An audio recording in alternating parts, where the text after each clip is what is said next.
हाँ बच्चों, welcome to my channel Masters Logical Universe. ये लेक्चर हमारा फाइनेंशियल प्लानिंग पे चैप्टर नंबर 6। बेसिकली ये हमारा लेक्चर नंबर 7 होगा।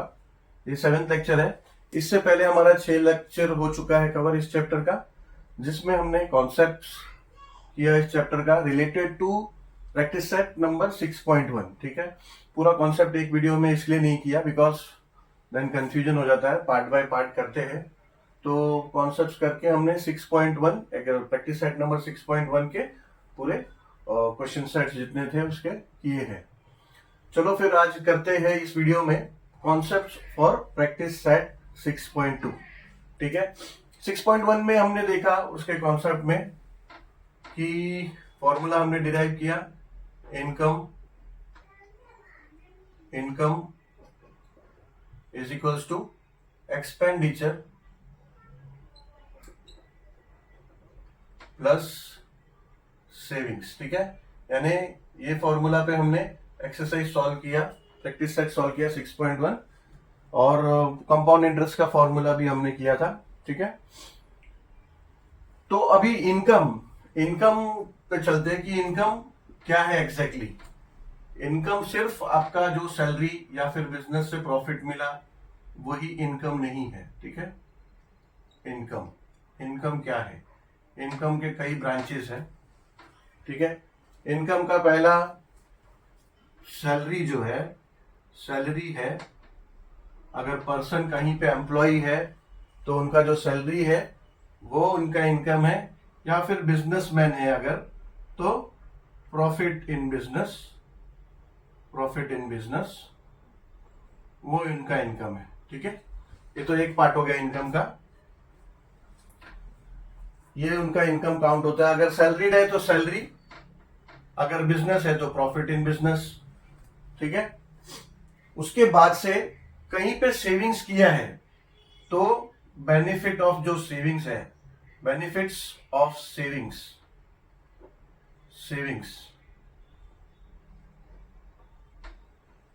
प्लस इन्वेस्टमेंट, या कुछ इन्वेस्टमेंट किया है उसका बेनिफिट, जो उसका बेनिफिट मिलता है वो भी इनकम में काउंट होता है।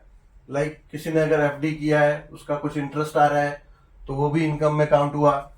किसी ने कुछ म्यूचुअल फंड्स में इन्वेस्ट किया है वो भी ऑब्वियसली इनकम में काउंट होगा।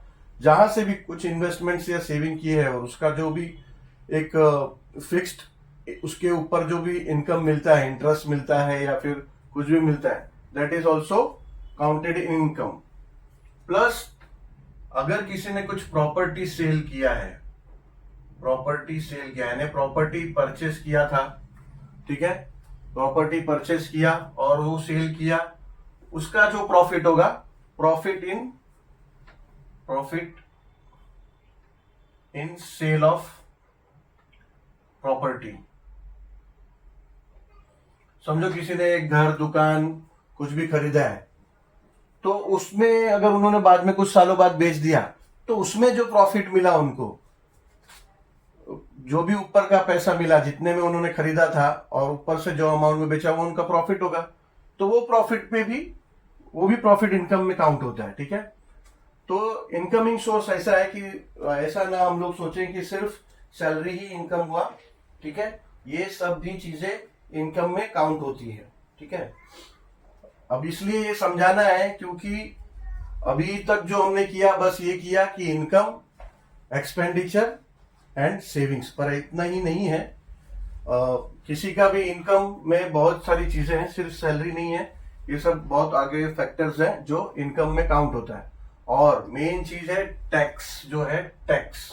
ऐसा नहीं है कि जो भी इनकम आ रहा है that all income is useful only for a person और हिज फैमिली। ठीक है, अभी ये अब हम लोग ये जो चैप्टर कर रहे हैं इसमें बेसिकली अभी हम टैक्सेशन जो सिस्टम है अपना, टैक्स एक्ट है जो टैक्सेशन सिस्टम है इंडिया का, हमारे इंडियन गवर्नमेंट का, तो अभी जो 6.2 में टैक्सेशन पार्ट है, यानी जो आपका इनकम है, अभी देखा हमने इनकम क्या क्या है। तो ऐसा नहीं है कि खाली सैलरी है और या फिर बिजनेस में प्रॉफिट हुआ है उससे ही टैक्स कटेगा, ऐसा नहीं है। जो आपने अभी देखा टोटल इनकम, ये सब एक्यूमुलेट होके इनकम में काउंट होता है और उसके ऊपर टैक्स लगता है। ठीक है। अभी डायरेक्टली और indirectly each person in the India whoever so is earning, is working in India, staying in India and working, is contributing himself, herself in the development of government, in the work of government, operation of government. By which mode? By paying tax. ठीक है, by paying tax. अब government जो है, government का source of income क्या है? हमारा तो ऐसा कंट्री नहीं है कि we have some type of minerals by way selling, sale करके फिर उसका इनकम से गवर्नमेंट चलेगी। नो नो, गल्फ में या फिर कई कंट्रीज ऐसे हैं उनके पास मिनरल्स है, काफी ऑयल के मोड पे है, कुछ सॉलिड मिनरल्स भी है, ठीक है। ओर्स जो मिलते हैं, और आयरन और जितने भी मेटेलिक ओर्स मिलते हैं उसके ऊपर भी उनका कंट्री चलता है। तो अपना ऐसा नहीं है कि कंट्री के पास कोई सोर्स ऑफ इनकम अलग से है। So obviously we have taxation, not only we have, most of the country have. और जो जिनके पास मिनरल वगैरह है उनका भी टैक्सेशन है, टैक्स सिस्टम, बट बाकी कंट्री के मुकाबले उनके यहाँ थोड़ा कम टैक्स है। तो छोड़ दो, आउट ऑफ सिलेबस है हमारे पूरे वर्ल्ड के लिए, तो हमें नहीं करना। हमें इंडियन टैक्स एक्ट या फिर इंडियन टैक्स का जो सिस्टम है वो सब देखना है हमको कि कैसा है ये। तो चैप्टर में ऐसे ही हम, अब मैंने बताया आपको कि जो भी इस कंट्री का सिटीजन है, ही हैज टू पे डायरेक्टली और इनडायरेक्टली टैक्स पे करते हैं हम, जो गवर्नमेंट को जाता है। देन गवर्नमेंट उस पे पूरी कंट्री को चलाती है, like defence of the country, border security जो है, उसको पैसा कहाँ से आएगा? गवर्नमेंट कहाँ से पे करेगी? इंडिविजुअल मेंबर सब सिक्योर होते हैं जब हमारा बॉर्डर सिक्योरिटी गवर्नमेंट करती है। तो उसमें जो सिक्योरिटी इन्वॉल्व है, ऑफिसर्स है और बाकी सब जो लोग है सिक्योरिटी इन्वॉल्व है, उनको पेमेंट है गवर्नमेंट को देना पड़ता है। तो वो सब कहाँ से आएगा पैसा? Obviously this will be from tax paid through the individual और सिटीजन्स ऑफ दिस कंट्री। तो वो हो गया। इवन जो स्कूल्स है, गवर्नमेंट स्कूल्स है, वो फैसिलिटी जो गवर्नमेंट दे रही है वो टैक्स के पैसा उसमें यूज होता है, टैक्स के पैसा जितना भी है। हेल्थ जो है, हेल्थ का जो भी है वो पैसा उसमें यूज होता है, आपके टैक्स का पैसा।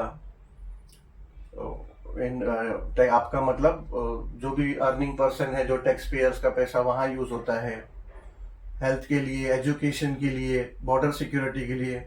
कोई भी स्टेट है या फिर कंट्री है, उसका लॉ एंड ऑर्डर मेंटेन करने के लिए पुलिस है, कोर्ट है, कचहरी है, ये सब है। तो सारा पैसा वहां पे यूज होता है। तो अब टैक्स गवर्नमेंट ने सिस्टम बनाया है, एक स्लैब है। पहले टैक्स कौन से है? टैक्स है अलग अलग, आप इनकम टैक्स है, वेल्थ टैक्स है, profession tax, custom duty etcetera, ठीक है। ये सब डायरेक्ट टैक्सेस है। और indirect taxes, central sales tax, value added tax, service tax, ये तीनों जो है, ये तीनों कंबाइन होके अब जीएसटी हो गया। आपने नाम सुना होगा, जीएसटी हो गया, ठीक है। अभी ये जीएसटी है, प्लस और जो स्लैब्स दिया है गवर्नमेंट ने, गवर्नमेंट के स्लैब्स जो इसमें दिए हैं पुराने हो चुके हैं। ऑब्वियसली अभी उसमें अमेंडमेंट है, नए टैक्सेशन स्लैब आए हैं। अभी तो उससे मतलब नहीं, हमें जो सिलेबस में जो अभी है हमको वो पढ़ना पड़ेगा, ठीक है। जो स्लैब हमें अभी बुक में मेंशन किया है उसके थ्रू हम पढ़ेंगे। ये पुराना स्लैब्स है, जब भी सिलेबस चेंज होगा तो ऑब्वियसली गवर्नमेंट अपडेट करेगी। और सिलेबस 5, 6 साल 10 साल में चेंज होता है, बट देन एवरी ईयर हमारे कंट्री का बजट आता है और टैक्सेशन स्लैब चेंज होते रहता है, ठीक है। तो we don't have to bother about that thing. जो हमको अभी टेक्स्ट बुक में दिया, will go on to that, ठीक है।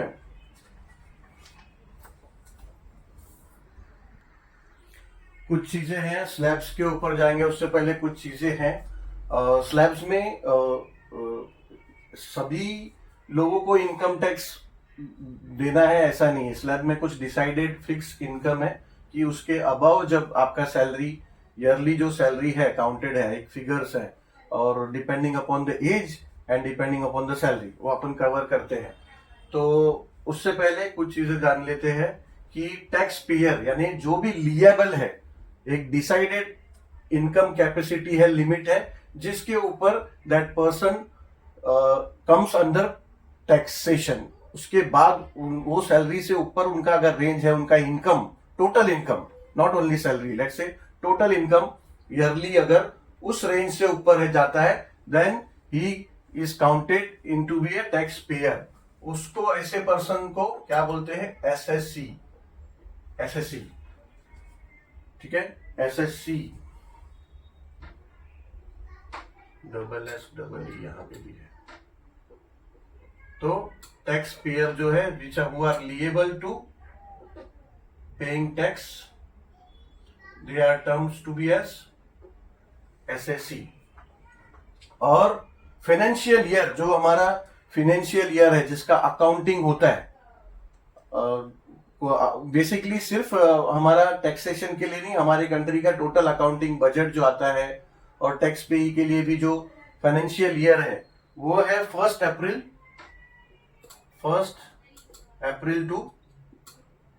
टू 31 मार्च, ठीक है। यानी जो भी सैलरी इनकम जो भी है बिजनेसमैन, इधर सैलरी पर्सन का, उसका इनकम 1 अप्रैल से लेके 31 मार्च तक काउंट होता है। एंड देन इसके ऊपर इस पीरियड में जो उनका इनकम है उस बेस पे उनका टैक्स डिसाइड होता है, ठीक है।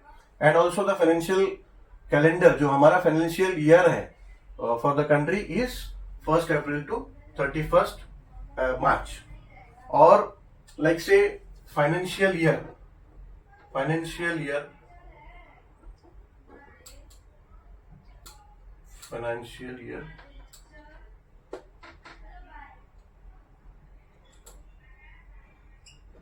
अभी 1 अप्रैल है, समझो तो 1 अप्रैल है, लेट्स से एग्जांपल 2025, फाइनेंशियल ईयर 1 अप्रैल 2025 से लेके 2026। अगर ये इस पीरियड का, ये हो गया अप्रैल 2025 टू मार्च 2006, अगर ये फाइनेंशियल ईयर किसी का कैलकुलेशन होगा और टैक्स कैलकुलेशन होगा, तो उनके लिए असेसमेंट ईयर, ये फाइनेंशियल ईयर होगा, तो असेसमेंट ईयर उनका होगा 2026 टू 2025, 2026 टू 2007, यानी इस पीरियड का कैलकुलेशन होगा। और इस पीरियड में ऑब्वियसली इतना जब पीरियड हो जाएगा तो मार्च 2026 में उनकी सब काउंटिंग होगी, ठीक है। तो उनका असेसमेंट यानी फाइलिंग जो होगा, कैलकुलेशन होगा, असेसमेंट ईयर वो 2026 टू 2027 होगा। लेट्स से एग्जांपल, और एक एग्जांपल पकड़ते हैं, अगर फाइनेंशियल ईयर 2026 टू 2027 है तो असेसमेंट ईयर होगा 2027 टू 2028, ठीक है। असेसमेंट ईयर 1 साल बाद का होता है, 1 year next to the financial year. Taxation act के कुछ सेक्शंस हैं, ठीक है, जिसके तहत यानी under this taxation act sections कुछ चीजें हैं by which tax payer get relief from that amount, taxation on that amount. यानी जो इनकम फिक्स्ड है, ठीक है, कि उसके ऊपर अगर कोई भी इंडिविजुअल है, उसके ऊपर उसका इनकम है, तो उसके उस अमाउंट पे उनका टैक्स, लाइक से फॉर एग्जांपल 2.5 लाख अगर एक डिसाइडेड है कि 2.5 लाख के अबाउ 2.5 लाख के अबाउ अगर किसी का इनकम है, ठीक है, लेट्स से प्लस 40,000 उनका इनकम था, प्लस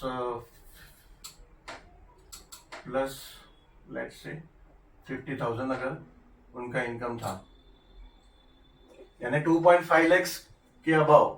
स्लैब ऐसा बोल रहा है कि फॉर एग्जांपल मैं बोल रहा हूँ, स्लैब को अच्छी तरह से थरली करेंगे।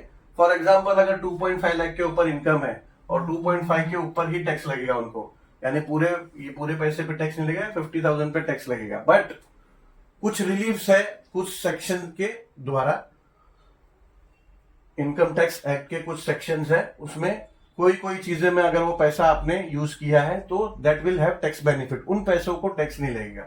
फॉर एग्जांपल सेक्शन है ATD, ATG एंड ATC, ठीक है।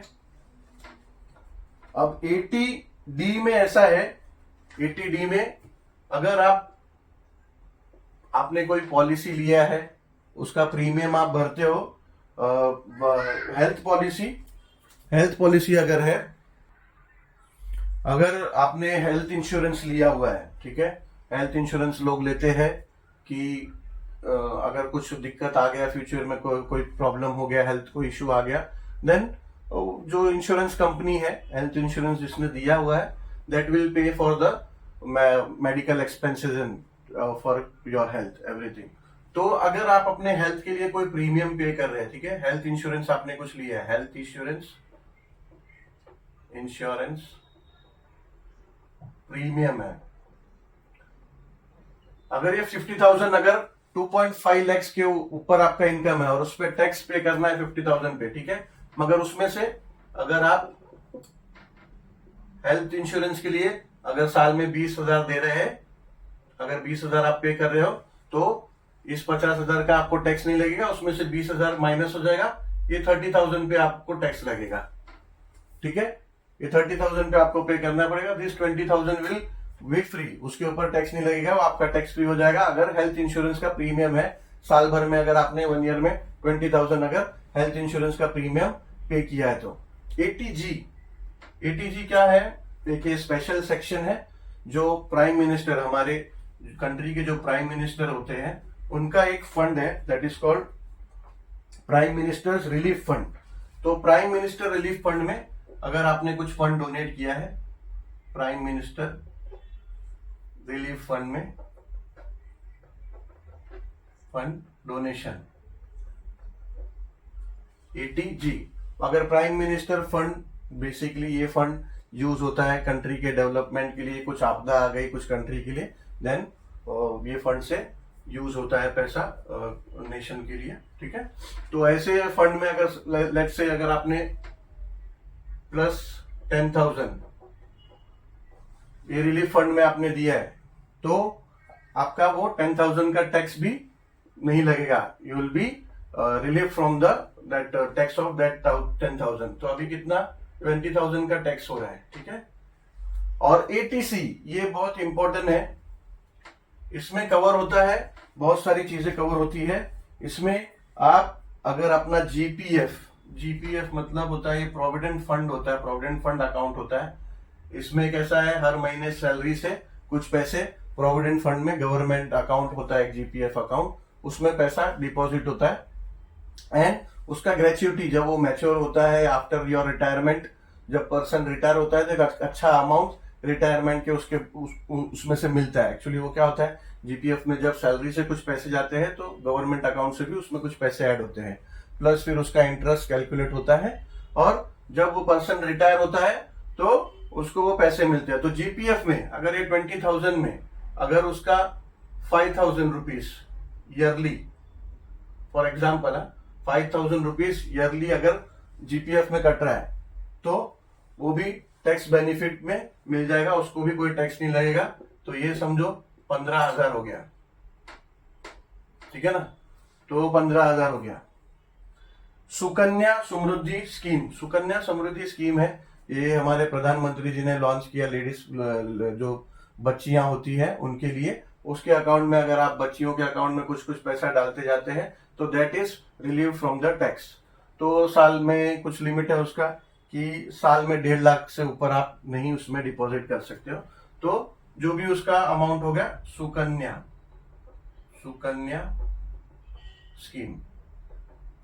स्कीम है। म्यूचुअल फंड है, म्यूचुअल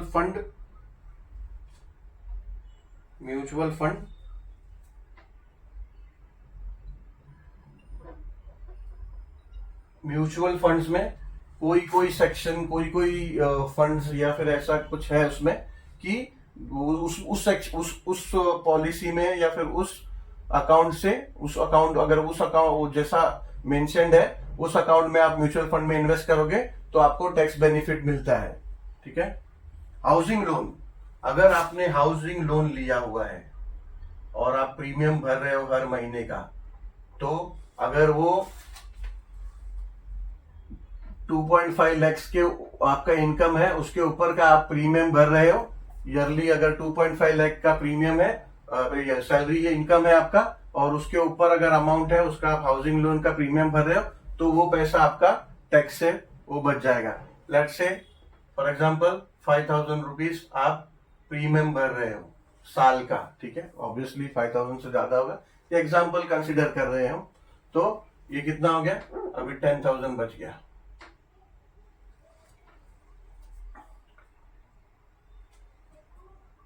स्कूल फीस, बच्चों का जो स्कूल फीस है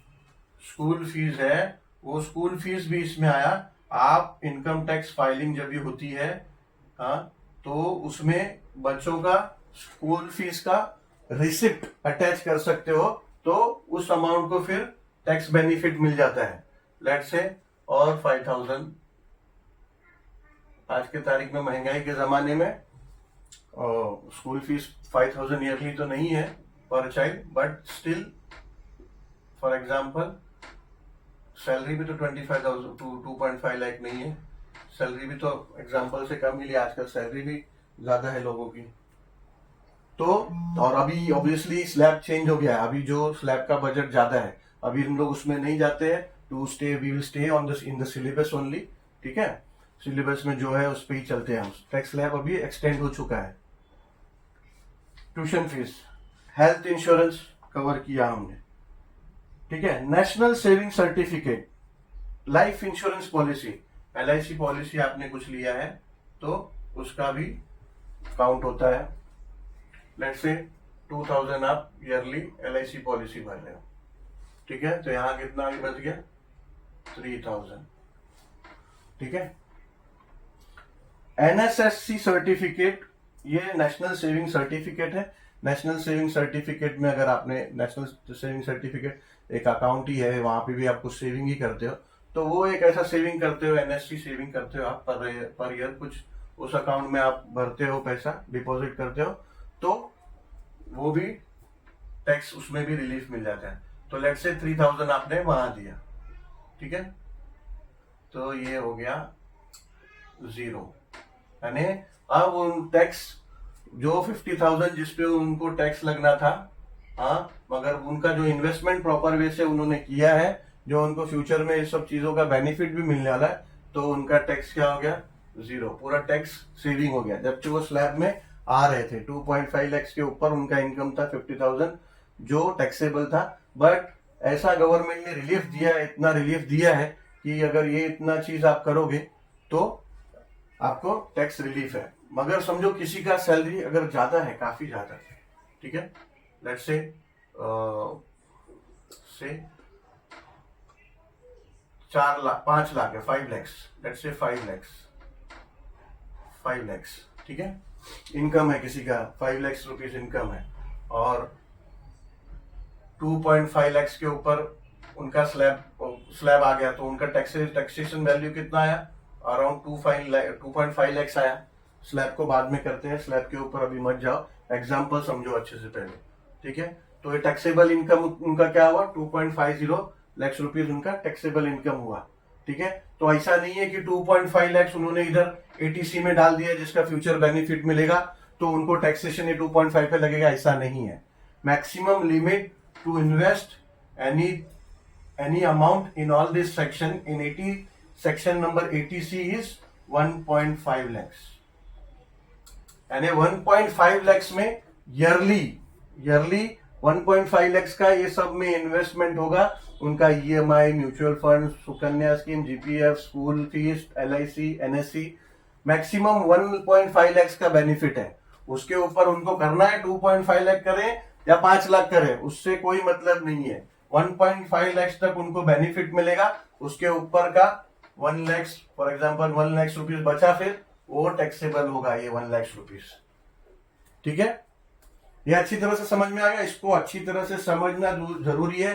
प्लीज अगर एक बार में समझ नहीं आया तो वीडियो दोहरा के देखो, वीडियो रिवर्स करके वापस देखो, कुछ चीज बाकी रह जाएगा, क्योंकि आगे पूरे क्वेश्चंस इसी बेस पे है, ठीक है, यही सब बेस पे आगे क्वेश्चन है। क्वेश्चन ठीक से समझ में नहीं आएगा, कैलकुलेशन प्रॉपर नहीं हो पाएगा, रॉन्ग होगा।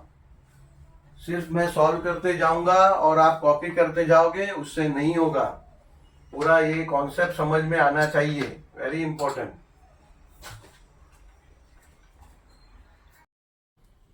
अभी हमने समझ लिया एग्जैक्टली टैक्स क्या है, ठीक है। टैक्स का मतलब हमें समझ में आ गया। तो ये मैंने आपको बोला थोड़ी देर पहले कि स्लैब है, स्लैब यानी age wise and income wise slab है। लेट्स से 3 स्लैब है, एज वाइज डिवाइड किया है। ये फर्स्ट स्लैब है, ये first slab, this is for the individual यानी टैक्स पेयर। ऐसे tax payer up to the age of 60 years, जिनका एज 60 ईयर्स तक है, 60 ईयर्स से उम्र कम है, उन लोगों का ये स्लैब है, ठीक है। अब ये स्लैब में taxable income slab, income tax, education cess and secondary higher education cess, यानी टैक्सेबल इनकम का रेंज है, जो स्लैब का रेंज है ये कि कितने से ऊपर इनकम होगा तो इनकम टैक्स कितना लगेगा।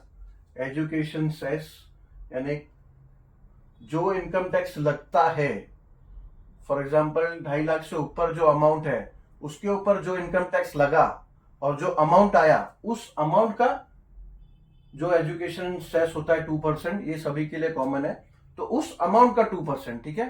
टैक्सेबल इनकम का नहीं, टैक्स जो हो चुका कैलकुलेशन उसका जो अमाउंट है उसका 2%।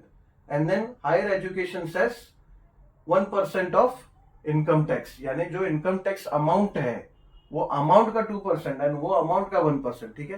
नहीं तो ये 5% प्लस 2% 1% 8% नहीं है, ऐसा नहीं है। 8% of the income tax payable income जो अमाउंट है उसका 8% नहीं हुआ, 5% हुआ, जो एग्जैक्टली स्लैब के ऊपर जो पैसा है इनकम में उसका 5% हुआ। वो 5% का जो अमाउंट बना उसका 2%, वो 5% का जो अमाउंट बना उसका 1%, ठीक है, ऐसा है। तो बेसिकली ये बहुत छोटा हो जाता है 2% एंड 1%। आगे जब एक्सरसाइज सॉल्व करेंगे तो क्लियर होगा, बट ये फिर भी आपके दिमाग में ये ना बैठ जाए कि 5 + 2 + 1, नहीं, 8% नहीं होता ये, 5%, then the amount which is calculated उसका 2% and the amount which is calculated उसका 1%, ऐसा होता है, ठीक है। तो फर्स्ट स्लैब बिलो 60 ईयर्स का, जिनका इनकम सालाना income yearly income 250 lakh 250 lakh नहीं 250,000 250,000 के बिलो या फिर 250,000 तक है, उनका इनकम टैक्स नील, ठीक है। ऑब्वियसली दिस इज नॉट जो अभी करंट स्टेटस है हमारा टैक्स का, वो स्टेटस नहीं है, ये पुराना है। अभी ये सब अपडेट हो चुका है, बट सिलेबस में जो आपको है पढ़ा रहे हैं उसी हिसाब से आपको एग्जामिनेशन अटेंड करना है। तो वो छोड़ दो, जो प्रेजेंट सिचुएशन है उसको छोड़ दो, जो हमारा सिलेबस है उसको कवर कर दो। तो सिलेबस के हिसाब से 2.5 लाख यानी 2,50,000 तक इनकम टैक्स कुछ नहीं, एजुकेशन सेस कुछ नहीं, इनकम टैक्स ही नहीं बनेगा तो एजुकेशन सेस तो उसी के अमाउंट से बनता है, तो कुछ नहीं। सेकेंडरी हायर एजुकेशन सेस कुछ नहीं, यानी गवर्नमेंट ने इस below the level of the tax पे ही के बिलो लेवल रखा है कि इतने में आज के तारीख में गुजारा करना मुश्किल है, तो वो टैक्स क्या पे करेंगे। तो ये लेवल पे, फर्स्ट लेवल पे बिलो 60 है तो उनको टैक्स पेमेंट आता ही नहीं है, ठीक है। अब 250 लाख से अबव है और 5 लाख से कम है तो उनके लिए ये स्लैब है। अगर 250 लाख से ऊपर हो जाता है 1 रुपया ऊपर, तो वो 1 रुपया पे भी टैक्स लग जाएगा, ठीक है। टोटल इनकम, हाँ, टोटल इनकम, मैंने आपको बताया कि इनकम सिर्फ सैलरी, सिर्फ बिजनेस प्रॉफिट नहीं, जो भी कितना अलग अलग सोर्स ऑफ इनकम है वो सभी सोर्स को मिला के जो भी इनकम है वो 2,50,000 से अबव हुआ और 5 लाख से कम है तो उनको टैक्स कैसे लगेगा, ऑन टैक्सेबल इनकम माइनस 2,50,000 5%। यानी अगर मान लो उनका सैलरी 5 लाख है तो पूरे 5 लाख पे उनको टैक्स नहीं पे करना है, उनका ये 2.5 लाख जो है ये माइनस हो जाएगा। 2.5 लाख के ऊपर कुछ भी है सैलरी इनकम, जो भी 2.5 लाख के ऊपर इनकम है, ठीक है, मान लो 5 लाख नहीं 4 लाख है तो 2.5 लाख के ऊपर है तो वो 1.5 लाख रुपए में, वो 1.5 लाख रुपया जो होगा उसके ऊपर 5% टैक्स लगेगा, ठीक है। ऑब्वियसली वो टैक्स बेनिफिट जो हमने देखा उधर कि जो अलग अलग सेक्शन पढ़ा हमने, ATC, GD, ATC, ATG and ATD, उसमें से अगर वो वैसा कोई इन्वेस्टमेंट करते हैं तो ऑब्वियसली उनका वो अमाउंट वैसे वैसा डिडक्ट हो जाता है। तो वो डिडक्ट होने के बाद जो बचता है उसके ऊपर टैक्स लगता है। But let for time being हम स्लैब पहला समझ लेते हैं, ठीक है। वो जब प्रैक्टिस सेट आएगा तो वो कैसे सब्ट्रैक्ट करना है, कहाँ से, वो सब अपन करेंगे, ठीक है। बस अभी पहले स्लैब समझ लेते हैं। तो 2.5 लाख से ऊपर और 5 लाख से नीचे होगा तो 5% उस अमाउंट पे लगेगा। जो भी सैलरी लाख से 3 लाख है तो 50,000 के ऊपर, क्योंकि 2,50,000 वो माइनस हो जाएगा, उस पर टैक्स नहीं लगेगा। अगर 3.5 लाख हो रहा है एनुअल सैलरी, एनुअल, मंथली का बात नहीं होता, टैक्स कैलकुलेशन या फिर उसका जो भी बेनिफिट्स है वो सब जो है एनुअल कैलकुलेशन होता है। एनुअल इनकम अगर इसके ऊपर जा रहा है तो ठीक है। तो एनुअल इनकम अगर 250 से ऊपर गया तो उनको लेट्स से 3 लाख है तो 50,000 के ऊपर 5% टैक्स लगेगा, 5% टैक्स लगेगा। अब वो 5% टैक्स लगने के बाद जो अमाउंट बनता है, ठीक है, वो अमाउंट पे 2% बनेगा, 50,000 पे नहीं। लेट्स से किसी का सैलरी 3.5 लाख है, not salary, total income yearly, जो भी सोर्स से इनकम आया उनका 3.5 लाख इनकम है। तो इस लैब में बैठे, तो इस लैब में एक 1 लाख रुपीज अगर 2.5 लाख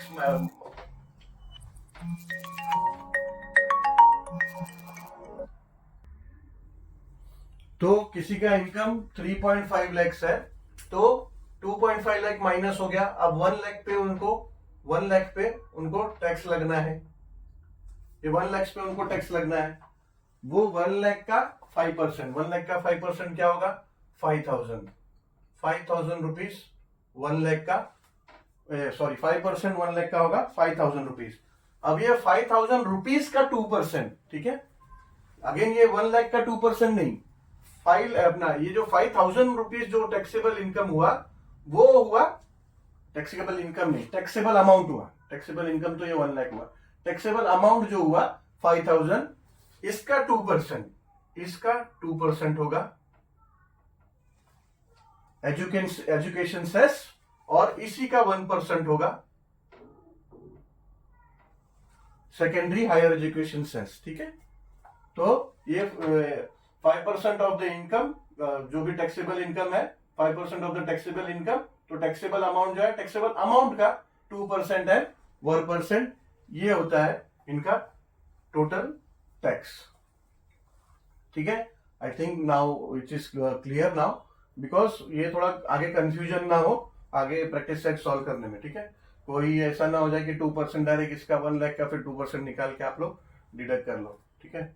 अब सेकेंड रेंज में आते हैं हम लोग, थर्ड रेंज में ऑब्वियसली पहला 2.5 लाख, बिलो 2.5 लाख, अभी हमने बिलो 5 लाख किया, 2.5 to 5 लाख, अभी 5 lakh, above 5 lakh and less then 10 lakh, यानी 5 लाख से लेके 10 लाख तक, 5 लाख से लेके 10 लाख तक, 5 लाख से लेके 10 लाख तक एक फिक्स अमाउंट 12,500 पे करना है, प्लस जो 5 लाख के ऊपर जितना भी है, ठीक है।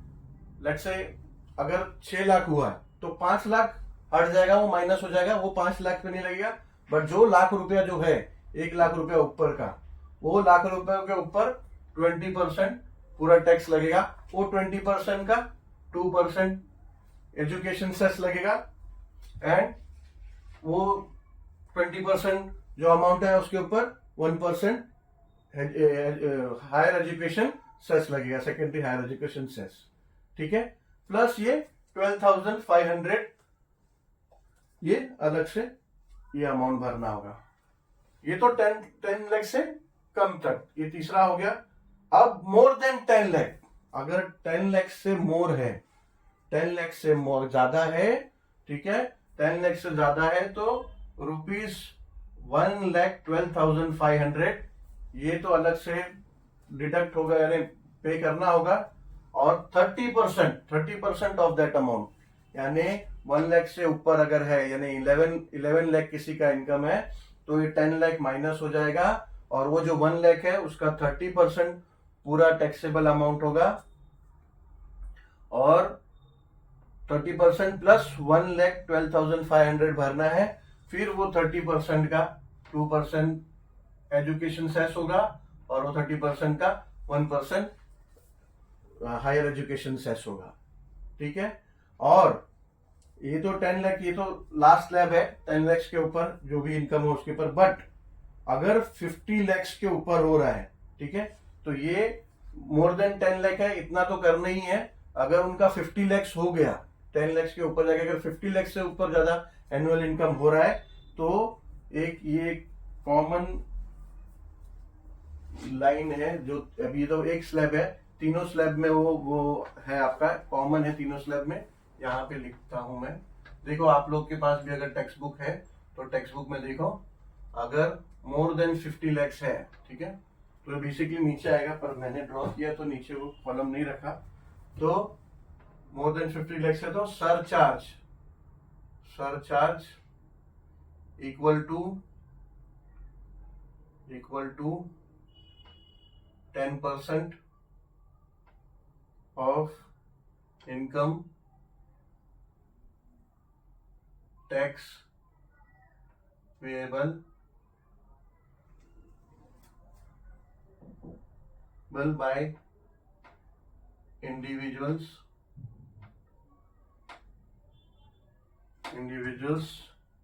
having income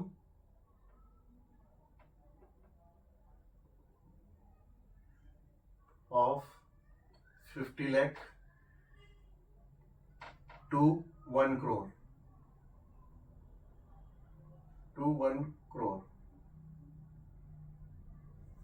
यानी 50 lakhs to 1 crore अगर किसी का इनकम है तो उनको एडिशनल है ये 1,12,500 प्लस 30% प्लस 10%, ठीक है, ऑफ इनकम टैक्स पेएबल।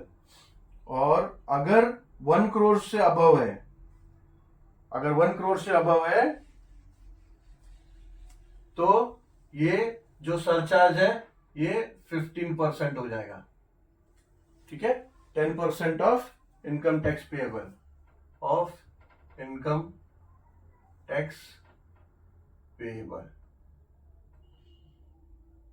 ठीक है। यानी कि 50 लाख से अधिक अगर किसी का एनुअल इनकम है तो 10% एडिशनल है as a surcharge income tax payable, and 50 lakh से भी अबव है तो अगर 1 करोड़ के बिलो है और 50 लाख के अबव है तो अगर 50 लाख टू 1 करोड़ है तो 10% है, और 1 करोड़ एंड अबव है तो 50% है, ठीक है। 1 करोड़ या फिर 1 करोड़ के ऊपर अगर है तो 15%। एक बार वापस बोलता हूं, 10% एडिशनल है जिनका 50 लाख से अबव और 1 करोड़ से बिलो है, और अगर 1 करोड़ से अबव है तो 15% of the income tax payable, ठीक है। ये तीन हमारे ऐसे 3 टेबल है, ये 60 इयर्स तक का है, 3 टेबल है, ये up to 60 years and then 60 to 80 years and then above 80 years. तो बेसिकली ये कॉमन ही है सब में, बाकी सब भी लगभग कॉमन है, कुछ फिगर चेंज होंगे, ठीक है। अभी नेक्स्ट हम लोग टेबल करते हैं जो above 60 years and below 80 years, यानी एज फ्रॉम 60 टू 80 इयर्स का टेबल देख लेते हैं। तो ये ऐसा अपना सेकंड टेबल है, ठीक है। सेकंड टेबल में फर्स्ट टेबल जो हमने किया वो that was for the individuals up to the age of 60, यानी बिलो 60 अप टू 60, ठीक है। जो भी टैक्स पेयर है उनका 60 इयर्स तक का एज था, उनके लिए वो टेबल था। अभी ये for the individuals with the age more than 60 and less than 80, let's say age between 60 to 80, ये उनके लिए ये टेबल है, ठीक है, ये टेबल। अब ये टेबल और वो टेबल में कोई ज्यादा अंतर नहीं है। इनको पहले टेबल में जो 60 इयर्स के व्यक्ति है उनको 2.5 लाख 2,50,000 तक उनको कोई इनकम नहीं था। अब 60 इयर्स से ऊपर है और 80 इयर्स से अगर कम है तो उनके लिए 3 लाख तक कोई इनकम नहीं है ना, एडिशनल 50,000 का बेनिफिट है। अगर उनका इनकम 3 लाख तक है तो उनको इनकम टैक्स नहीं है, ठीक है। फर्स्ट टेबल में 60 इयर्स तक के व्यक्ति को 2.5 लाख तक यानी 2,50,000 तक इनकम नहीं था, उसके ऊपर जितना पैसा हो उसके ऊपर टैक्स था। अब इसमें ये चेंजेस है, बाकी आप देखोगे तो सीरियल वाइज फिर उस हिसाब से चेंज होता है। अगर 3 लाख तक नहीं था है तो 3 लाख के अबाउट टैक्स है, ठीक है। तो जो उसमें 2.5 टू 5 लाख था वो आपका 3 लाख टू 5 था, फिर 5 लाख हो जाता है, 3 लाख टू 5 लाख।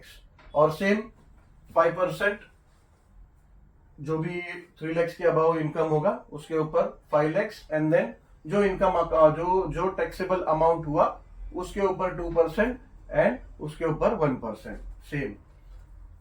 सेम अब ये अब एकदम सेम है ये स्लैब में 5 लाख टू 10 लाख में। अब यहाँ थोड़ा अंतर है, इसमें 20% तो था इनकम टैक्स, बट यहाँ पे जो 12,500 था वो उसमें 10,000 हो जाता है, 2,500 रुपए कम हो जाता है यहाँ पे, ठीक है। 2,500 यहाँ पे कम हो जाता है एंड बाकी everything is same as that table. अब यहाँ भी मोर देन 10 lakhs है तो यहाँ भी 2,500 टू 2,500 यहाँ पे भी कम हो जाता है। यहाँ पे अभी उनको 30% प्लस एडिशनल 1,12,500 था, ये यहाँ पे 1,10,000 हो जाता है, ठीक है। यानी ये 2,500 का बेनिफिट है उनको, थोड़ा यहाँ पे ये 2,500 कम है, ठीक है। बाकी वो टेबल की तरह ही है सब कुछ, खाली ये जो 2.5 लाख लिमिट था जिनको टैक्स फ्री था वहां तक वो 3 लाख तक हो गया और सेकेंड स्लैब 3 लाख से शुरू होता है, ठीक है। एंड लास्ट पॉइंट जो यहाँ पे जगह नहीं तो यहाँ लिखा था, जो surcharge equal to 10% of income tax payable by individuals having income more than 50 lakhs, ठीक है। उनका जो 10% था more than 50 lakhs less than 1 crore, and अगर 1 करोड़ से ज्यादा है तो 15%, यानी इसके बाद, ठीक है, इतना तो लगेगा, उसके बाद से 15% वो या फिर 10% वो एक्स्ट्रा है, ठीक है। तो बेसिकली ये सेकंड टेबल है, फर्स्ट टेबल में भी ये पॉइंट सेम है, सेकंड में भी सेम है, थर्ड में भी सेम है, तो this will be same in all case 3 tables. ये हमारा 60 टू 80 ईयर्स का हो गया। अभी हम अगला जो लास्ट जो हमारा टैक्स स्लैब का टेबल है अबव 80 ईयर्स के लिए वो देख लेते हैं, ठीक है। ये अभी हमारा थर्ड टेबल है, 2 टेबल हमारा हो गया, ये थर्ड टेबल है and this table is for the individual, let's say individual या फिर citizen of the country above the 80 years, ठीक है। तो एज अबव द 80 ईयर्स जो है टैक्स पेयर्स उनके लिए ये स्लैब, उनके लिए पहला क्लॉज 5 लाख से अगर ऊपर 5 लाख तक उनको टैक्स है ही नहीं, ठीक है। उनके एज के हिसाब से ये बेनिफिट दिया है गवर्नमेंट ने कि अगर उनका एनुअल इनकम 5 लाख तक है तो भी उनको कोई टैक्स नहीं है, ठीक है। 5 लाख के ऊपर जब उनका इनकम जाता है 5 लाख टू 10,000, ये आपने देखा पहले 20% तो ये सेम था उनको इनकम टैक्स, बट जो फर्स्ट स्लैब में हमने देखा उसमें 12,500 प्लस 20% था जो कि बिलो 60 इयर्स के लोगों के लिए। फिर बाद में 60 टू 80 इयर्स के जो भी टैक्स पेयर्स है उनके लिए वो हो गया 10,000 प्लस टू 20%। मगर अभी यहाँ इस केस में ये वो बिल्कुल हट गया, सिर्फ उनको 20% जो उनका टैक्सेबल अमाउंट है, ठीक है, 5 लाख को माइनस करके जो भी ऊपर का जो अमाउंट है वो टैक्सेबल अमाउंट है, उसके ऊपर टैक्स लगेगा 20% और वो जो अमाउंट बनेगा उसके ऊपर 2% एंड 1%, ठीक है। अभी इफ उनका इनकम मोर देन 10 लाख है तो ये यहाँ पे एक चेंज और एक है जो आपने इससे पहले टेबल में किया जिसमें ये 1,10,000 था तो यहाँ पे 1 लाख हो गया, ठीक है। उनको यहाँ पे 10,000 का बेनिफिट है। जो below 80 years and more than 60 years का उनका 1,10,000 है और बिलो 60 इयर्स वालों का 1,12,500 है, वो यहाँ पे 1 लाख प्लस 30%, ये तो सेम है, and then everything else is same, and this surcharge equal to 10% of income tax payable by individual having income of 50 lakhs and less than 1 crore 10%, और अगर more than 1 crore है तो 50%। this will be same for all of them, but that will be applicable only if an individual or citizen is crossing the annual income more than 50 crore or more than 50 lakh और more than 1 crore। ठीक है, तो ये उनके लिए। ठीक है, अगर 50 लाख से कम है और 10 लाख से अबव है तब तक तो यही उनके लिए एप्लीकेबल है। 50 लाख क्रॉस किया तो एडिशनल ये 10% है, और अगर 1 करोड़ क्रॉस किया तो वही 15% हो जाएगा। ठीक है, तो टेबल इतना ही, 3 टेबल है। और ऑब्वियसली मुझे भी आइडिया है कि ये जो सब्जेक्ट है वो इतना कॉन्सेप्ट एक्सप्लेनेशन तो नहीं होगा। ऑब्वियसली टेंशन मत लो, और इतना ये टेबल एकदम से याद नहीं हो जाएगा, पर जैसे जैसे हम प्रैक्टिस सेट्स अपना करेंगे तो टेबल डिस्कस होते जाएगा, तो वो हमारे दिमाग में बैठता जाएगा। ऑब्वियसली टेक्स्ट बुक आपके पास रहेगा सॉल्व करते समय, तो हम लोग टेबल में देखते रहेंगे कि कौन सा टेबल है और क्या उनको कोई भी जो भी वर्ड प्रॉब्लम्स है उसमें पर्सन का एज क्या दिया है, उनका इनकम क्या दिया है, प्लस उनका जो टैक्स बेनिफिट है यानी क्लॉज 80C है, वो सब डिडक्शन होगा। तो वो सब हम लोग सॉल्व करेंगे तो ज्यादा हमारा क्लियर होगा। ये इसलिए कि बिल्कुल एकदम ब्लैंक, जब हम लोग एक्सरसाइज सॉल्व करने आ जाते हैं तो एकदम ब्लैंक ना रहे। ठीक है, तो चलो इस वीडियो में लेक्चर नंबर 7 ये हमारा वीडियो, इसमें इतना ही। आगे लेक्चर 8 में हम अगली वीडियो में हमारा प्रैक्टिस सेट 6.2 सॉल्व करेंगे। Thank you very much for watching this video.